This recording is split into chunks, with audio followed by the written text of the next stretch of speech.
कद्रू और विंता की कथा तथा गरुड़ की उत्पत्ति। उग्र श्रवाजी कहते हैं, शौनक आदि ऋषियों अमृत मंथन की वह कथा जिसमें उच्च श्रवा घोड़े के उत्पन्न होने की बात भी है, आपको सुना दी। इसी उच्च श्रवा घोड़े को देखकर कद्रू ने विंता से कहा, बहन, जल्दी से बताओ तो यह घोड़ा किस रंग का है? विंता ने कहा, बहन, यह अश्वराज श्वेत वर्ण का है, तुम इसे किस रंग का समझती हो?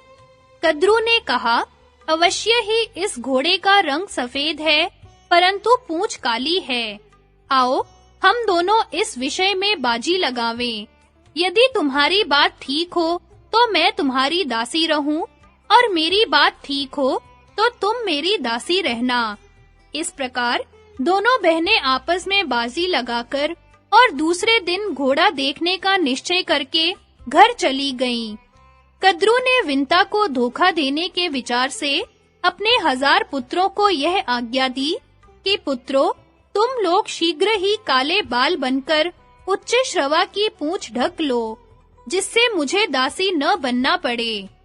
जिन सर्पों ने उसकी आज्ञा न मानी, उन्हें उसने शाप दिया कि जाओ, तुम लोगों को अग्नि जन्मेजय के सर्प यज्ञ में जलाकर भस्म कर देगा।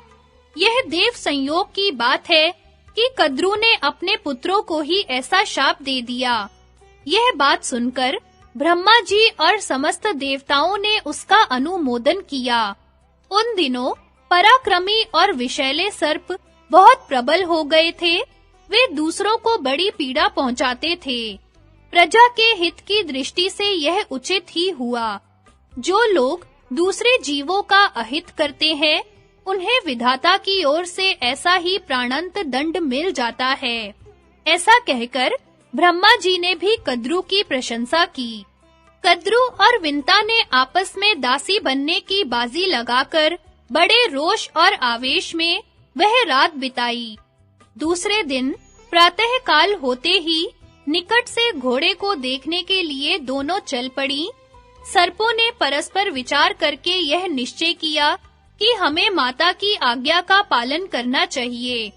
यदि उसका मनोरथ पूरा न होगा तो वह प्रेम भाव छोड़कर रोष पूर्वक हमें जला देगी। यदि इच्छा पूरी हो जाएगी तो प्रसन्न होकर हमें अपने शाप से मुक्त कर देगी। इसलिए चलो, हम लोग घोड़े की पूंछ काली कर दें। ऐसा निश्चय करके वे उच्च श्रवा की पूंछ से बाल बनकर लिपट गए, जिससे वह काली जान पड़ने लगी। इधर कद्रू और विंता बाजी लगाकर आकाश मार्ग से समुद्र को देखते-देखते दूसरे पार जाने लगी। दोनों ही घोड़े के पास पहुंचकर नीचे उतर पड़ी। उन्होंने देखा कि घोड़े का सारा शरीर तो चंद्रमा की किरणों के समान उज्जवल है, परंतु पूंछ काली है। यह देखकर विंता उदास हो गई। कद्रू ने उसे अपनी दासी बना लिया। समय पूरा होने पर महातेजस्वी गरुड़ माता की सहायता के बिना ही अंडा फोड़कर उससे बाहर निकल आए। उनके तेज से दिशाएं प्रकाशित हो गईं। उनकी शक्ति, गति, दीप्ति और वृद्धि विलक्षण थी। नेत्र बिजली के समान पीले और शरीर अग्नि के समान तेजस्वी। वे जन्मते ही आकाश में बहुत ऊपर उड़ गए। उस समय वे ऐसे जान पड़ते थे मानो दूसरा बड़ वानल ही हो।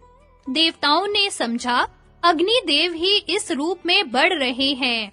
उन्होंने विश्व रूप अग्नि की शरण में जाकर प्रणाम पूर्वक कहा, अग्निदेव, आप अपना शरीर मत बढ़ाइए।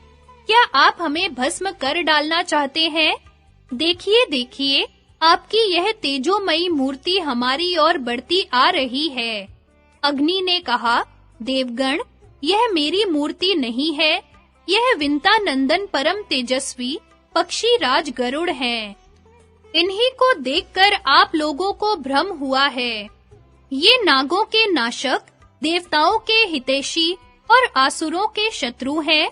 आप इनसे भयभीत न हो। मेरे साथ चलकर इनसे मिल लें। अग्नि के साथ जाकर देवता और ऋषियों ने गरुड़ की स्तुति की। देवता और ऋषियों की स्तुति सुनकर गरुड़ जी ने कहा, मेरे भयंकर शरीर को देखकर जो लोग घबरा गए थे, वे अब भयभीत न हो। मैं अपने शरीर को छोटा और तेज को कम कर लेता हूँ। सब लोग प्रसन्नता पूर्वक लौट गए।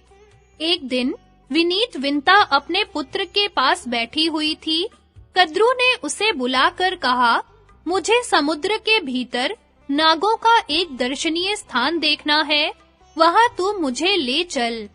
अब विंता ने कद्रू को और गरुड़ जी ने माता की आज्ञा से सर्पों को अपने कंधों पर बैठा लिया और उनके अभीष्ट स्थान को चले।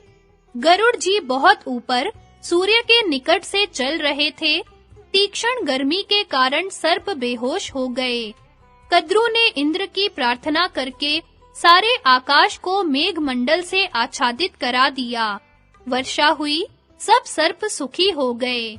उन्होंने अभीष्ट स्थान पर पहुंचकर लवण सागर, मनोहर वन आदि देखा, यथेच विहार किया और खूब खेल कूदकर गरुड़ से कहा, तुमने तो आकाश में उड़ते समय बहुत से सुंदर-सुंदर द्वीप देखे होंगे।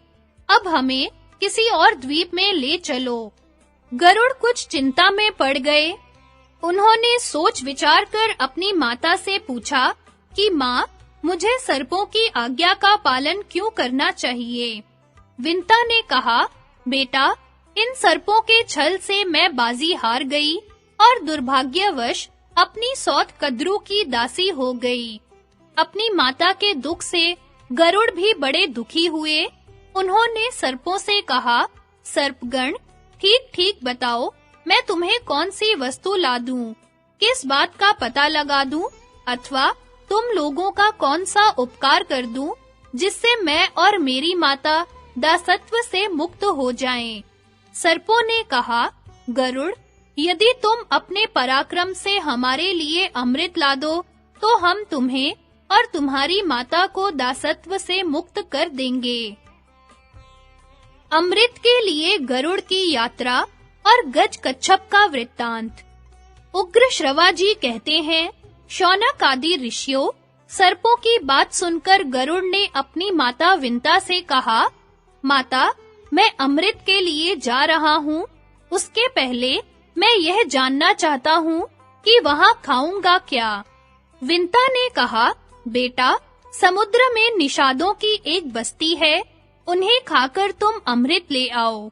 एक बात का स्मरण रखना, ब्राह्मण का वध कभी न करना, वे सबके लिए अवध्य है। गरुड़ जी माता की आज्ञा के अनुसार उस द्वीप के निषादों को खाकर आगे बढ़े। गलती से एक ब्राह्मण उनके मुंह में आ गया, जिससे उनका तालू जलने लगा। उसे छोड़कर वे कश्यप जी के पास गए। कश्यप जी ने पूछा, बेटा, तुम लोग सकुशल तो हो? आवश्यकता अनुसार भोजन तो मिल जाता है ना? गरुड़ जी ने कहा, मेरी माता सकुशल है, हम भी सानंद हैं। यथेच भोजन न मिलने से कुछ दुख रहता है। मैं अपनी माता को दासीपन से छुड़ाने के लिए सर्पों के कहने पर अमृत लाने के लिए जा रहा हूँ। माता ने मुझे निषादों का भोजन करने के लिए कहा था, परंतु उससे मेरा पेट नहीं भरा। अब आप कोई ऐसी खाने की वस्तु बताइए जिसे खाकर मैं अमृत ला सकूं। कश्यप जी ने कहा, बेटा, यहाँ से थोड़ी दूर पर एक विश्व विख्यात सरोवर है। उसमें एक हाथी और एक कछुआ रहता है। वे दोनों पूर्व जन्म के भाई, परंतु एक दूसरे के शत्रु हैं। वे अब भी एक दूसरे से उलझे रहते हैं।